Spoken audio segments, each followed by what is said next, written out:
In today's video, I'm going to teach you how to customize the Outlook inbox layout. If your inbox ever feels cramped or cluttered, a few quick layout tweaks can make email faster to scan and easier to manage.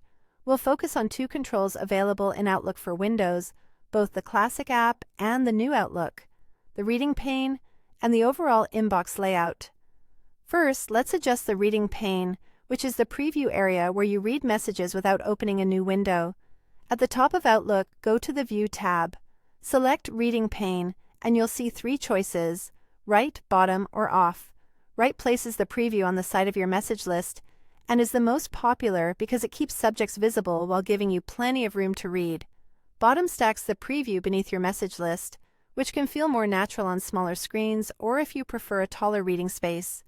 Off turns the preview off entirely, giving you a distraction-free, full-width list of messages.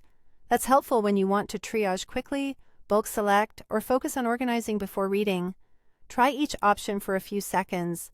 Outlook switches instantly so you can immediately see what fits your workflow and screen size best. Next, let's switch the inbox layout, which controls how compact or spacious your message list appears. On the same View tab, choose Change View. You can pick Compact, Single, or Preview. Compact is the classic list view that fits the most emails on screen. Great for power users